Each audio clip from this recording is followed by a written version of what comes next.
Just সাজা গুজা আর বিয়েবাড়ি দেখো চলে আসলাম নতুন একটা লুক নিয়ে। অনেক দিন পর কিন্তু আমি এইরকম সাজলাম। কেন বলো তো, সচরাচর এখন বিয়েবাড়িতে যাইও না, আর শরীর তো আমার দুদিন ছাড়া ছাড়া খারাপ থাকে। তো যাই হোক, চলো প্রথমেই তোমাদের কাছে আমি তোমাদের সঙ্গে মানে শেয়ার করতে চাই কনেকে। দেখো কনের মুখটা কিন্তু খুব সুন্দর, তোমাদের কেমন লাগবে জানি না, আমার কিন্তু অবভিয়াসলি চোখ দুটো খুব ভালো লেগেছে। চোখ দুটো বড় বড়, কারণ কেন বলো তো, আমার তো চোখগুলো ছোটো ছোটো, সেই কারণের জন্য। কারণ বড় চোখ দেখলে আমার খুব লোভ হয়। যেমন তারপরে চলে এলাম এই দেখো স্টলে তো অনেক কিছুই বসেছে, মাও আছে সামনে দেখতে পাচ্ছ। তো চলো, তোমাদের দাদাভাই কিন্তু এখনও আসেনি, সেই কারণে আমার মনটা একটু খারাপ লাগছে। তোমাদের দাদাভাই এলে তারপরে। আর দেখো আমি কিন্তু স্টলের সামনে দাঁড়িয়ে আছি। প্রথমেই দেখো কফির কাছে চলে এসেছি। কফিটা একটু টেস্ট করে দেখেছি আমি তোমাদের দাদাভাই আসার আগে। তারপর আমার হাতে দেখেছো ভেজ পকোড়া আছে, সেই পকোড়াটা আমি একটু টেস্ট করে দেখব কেমন হয়েছে।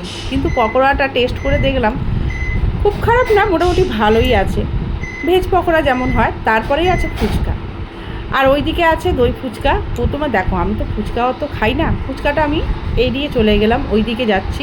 তো ওইদিকে গিয়ে দেখলাম দই ফুচকা আছে। তো কোনটা খাবো, ওইদিকে আছে মকটেল, কোনটা খাবো আমি ভেবে পাচ্ছি না। আমি তো ওইটা খেতে পারবো না, ওইটা ঠান্ডা, আবার ফুচকা টক জল, কী খাবো না খাবো আমি নিজেই বুঝে উঠতে পারছি না কী খাবো। তো চলো এবার যাওয়া যাক, একটু বিয়ে বাড়ির সব দিকটা তোমাদের সঙ্গে শেয়ার করে নিই। এই যে তোমাদের দাদাভাই চলে এসছে। ও তো জানো ওর একটু মুখটা চলে বেশি, আমার থেকে বেশি চলে। আর আমাদের এই যে সোনামা আছে, জুসটা কিন্তু ও খেলো না, আমাকে কিন্তু রিটার্ন ফেরত দিল। কেন, ওর জুসটা নাকি পছন্দ হয় না। এবার আমাকে যে দিয়েছে আমারও তো খেতে ভালো লাগছিলো না, আমি আবার ফেলে দিলাম। কিছু করার নেই, কারণ আমি তো ঠান্ডা জিনিস খাই না। আর তোমাদের দাদাভাই দাঁড়িয়ে আছে স্টল থেকে কিছু খাবে বলে, ও খেয়ে নিক। চলো পরের ভিডিওতে আবার মানে আগে এগোতে থাকি। তারপরে তোমাদের দাদাভাই চলে গেল দই ফুচকার দিকে। আমাকে বলছে একটু খাবে না কি, একটু হবে না কি। আমি বলছি না আমি খাই না, কারণ বুঝতেই পারছো আমি তো ফুচকার দিকে একটু এড়িয়ে যাই, আইসক্রিমের দিকে এড়িয়ে যাই, উনি খাচ্ছে। এবার তারপরে তো দেখতে পাচ্ছি আমার হাতে লাস্টে শেষ পর্যন্ত আমার হাতে দিয়ে দিল। বলছে ছবি তুলবো, ছবি তোলার নাম করে ভিডিও করে ফেলছে। কি করে জানবে বলো, ছবি তোলার নাম করে। চলো এবার বিয়েটা দেখাই। এবার চলো তোমাদের সেই মুহূর্তটা দেখাই, যেই মুহূর্তটা আমরা পেরিয়ে চলে এসেছি। চলো দেখতে থাকো।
মেনুতে কিন্তু অনেক কিছুই ছিল, আমি কিন্তু কিছুই নিইনি। আমি নিয়েছি খালি নান, চানা, আর ওইদিকে রাইস আর মাছ, চিকেন খাইনি। আরও ছিল চাটনি, পাঁপড়, তারপরে দই, তারপরে সন্দেশ, 2-3 রকমের আরও আইটেম অনেক কিছুই ছিল, কিন্তু আমি নিইনি।